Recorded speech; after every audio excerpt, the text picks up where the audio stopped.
There's someone who's trying to do the opposite. There's someone who's trying to weaken our economy.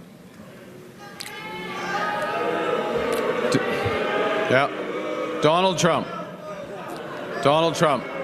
And Donald Trump, as we know, has put, as the Prime Minister just said, unjustified tariffs on what we build, on what we sell, on how we make a living.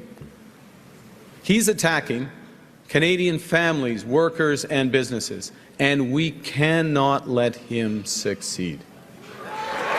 And we won't. We won't. I am proud of the response of Canadians who are making their voices heard and their wallets felt. I am grateful for how our provinces are stepping up to the fight, because when we are united, we are Canada strong.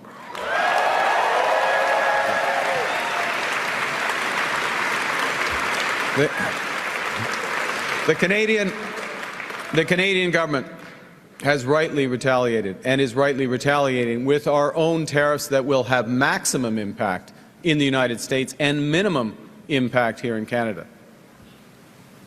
And my government will keep our tariffs on until the Americans show us respect.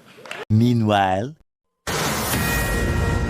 well, things change, don't they? Ontario Premier Doug Ford, up in Canada, has decided he's not going to tax the United States residents and electrical users 25%. He had a conversation with our Commerce Secretary Howard Lutnick, and they both decided it would be in the best interests of both countries not for Ford to do that. Conversations between the administration and the Canadians going on over this tariff, because the Ontario Premier... Yes, now this guy is begging for mercy. He has actually backed down. Just few hours, if you've been following this channel, you realize I put out a video. I said very soon these people will back down. He was making noise. I will shut off the electricity. I will do this. I will do that. When you take a look at this, Ontario will reverse its plan 25% surcharge on energy to the United States after President Donald Trump said he will increase tariff on Canada to 50%. This guy slapped tariffs on electricity, meaning that each person will spend like maybe $100. It didn't last 24 hours. He came back after Trump made it clear, like, okay, if this is the way you want to go, on this day, we are giving you 50% tariffs. Let me be clear. I will not hesitate to increase this charge. If necessary, if the United States escalates, I will not hesitate to shut the electricity off completely. Believe me when I say I do not want to do this. I feel terrible for the American people, because it's not the American people who started this trade war. It's one person who's responsible. That's President Trump. I'd rather be working together. I want to sell the U.S. more energy, more electricity, more critical minerals. I want to make Canada and the United States the richest, most successful, safest, most secure two countries on the planet. But as Premier, my number one job is to protect the people of Ontario and in hand protect the people of Canada. I will do whatever it takes. I will fight like I've never fought before to protect Ontario.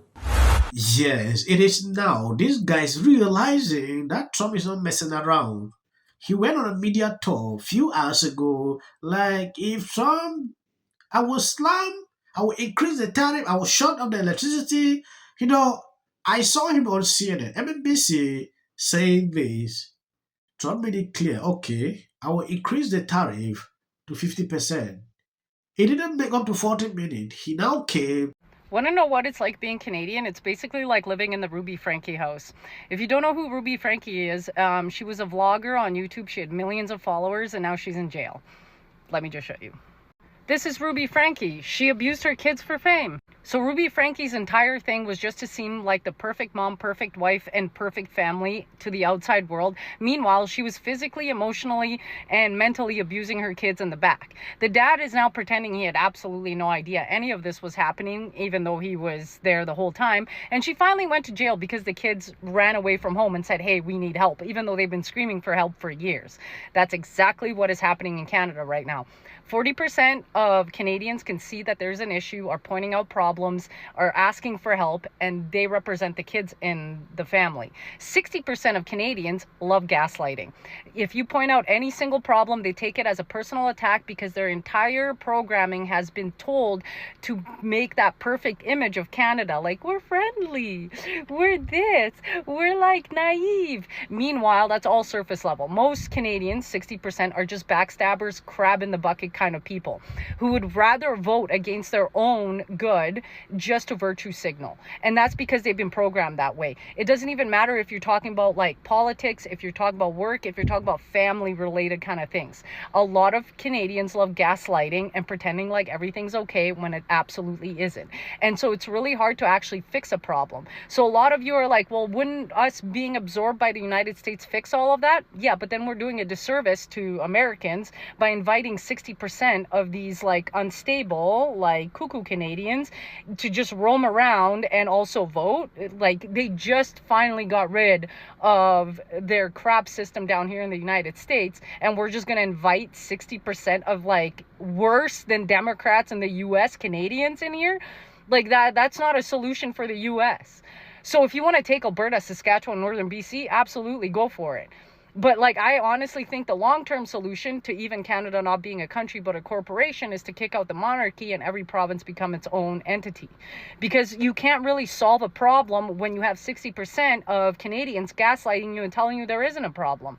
If there isn't, let them stew in their own garbage and just let them like tank the entire thing, and then don't let them in. Don't let them into anywhere. Just make sure that they stay where they are so that they can swim in their own doo-doo that they have created, because these people are not part of the solution. They're actually part of the problem, and they're keeping the problem going, and their entire mentality is to just show the world how perfect they are because they're too lazy and failed as individuals to actually improve their own lives and improve the state of the country. And that is just programming that is unfortunately the truth in Canada.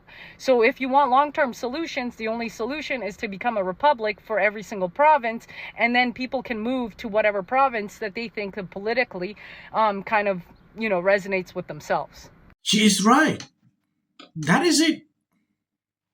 They don't see what is going on because they have been programmed to think like that. This lady just spew out just what I had in mind throughout all this period.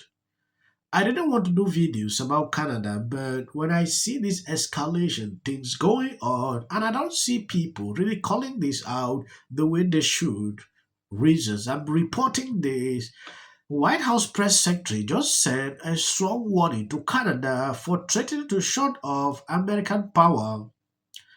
There will be grave consequences imposed on Canada if they think about shutting off electricity for the United States and our citizens. Trump isn't messing around. It's true, Trump is not messing around. Don't test him, Canada.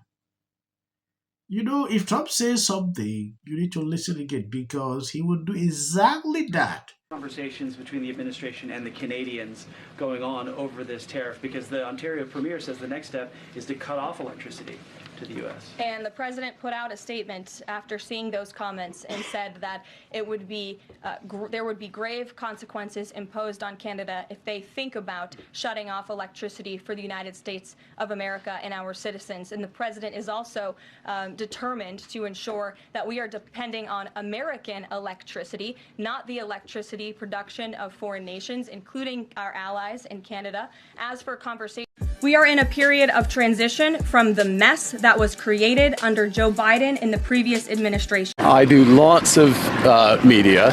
Friendly media. No, I do no. In first place, the next Prime Minister of Canada, Mark Carney. There's a fever gripping America. And while it rages, Canadians will remain resolute and true to our values. While America engages in a war on woke, Canadians will continue to value inclusiveness. How did you get here? Did you fly? You walked? Yeah. Did you come on a private jet? Of course not. No, so how do you justify this? Look at all of this. For 1 week event, the carbon footprint is huge. Don't you think that's a bit hypocritical? Oh, drop it. No? Drop it. Look, there's lots of progress being made, but look, I'm not doing a stand-up interview, okay? Why not? You're walking. But at like getting what he wants. Did you repeat that? No, nobody. But at getting what he wants. No, you said nobody better. At nobody better at getting what he wants. I have issues with the means, which is crucial to that point. You can't get what you want just by any means. Like, we want Greenland, we're just going to take it. No, it doesn't work that way. There is something going on with the channel. I don't know if they don't want to recommend the video, so how we will continue to show you the truth. These past few days, I'm not able to put out videos like I do 3-4 a day, but I'm getting back soon. I was not feeling too well. If you see clips after this, no, it is for the YouTube algorithm. You can stop here if you want. Where when they go to war. Lucrative? Yeah, lucrative. You know, this is the crash out buckets because I feel like when you wear this helmet, you already crashed out. It's like you committed to the crash out. Like Right. You're all in. all in. So I feel like we at war right now with the Democrats. I know. Why go after them, too? Go after the Republicans. Because they don't know how to fight and be part of an opposition party. Representative Green. Majority of people vote for As long as we wrap before the new season of South. Watch this moment where, of course, we talk about admitting that, but so be it. And the fact is that it doesn't matter whether Vice President Vance planned it or just took the opportunity to bait Zelensky. Zelensky took the bait. Okay, and what happened at the White House today. Today, Donald Trump irreparably destroyed the 80-year-old post-World War II international order. An Oval Office ambush of an American image for years to come. That was, to say the least, vision. It was a truly historic moment and Europeans have ever known. A complete and utter mess. We don't gain anything by acting like bullies, and this is what bullies do. I think there's no question that this was a setup. You heard Donald Trump say at the end of that clip you played, this is great television. To issue an apology tonight? Absolutely. All right, but what else is going on? Not much in the Oval Office to discuss the big turnaround that the country has done, where Trump says now he's the dictator. To say that it is one of the most astonishing moments that we have ever seen happen. Today, Trump threatened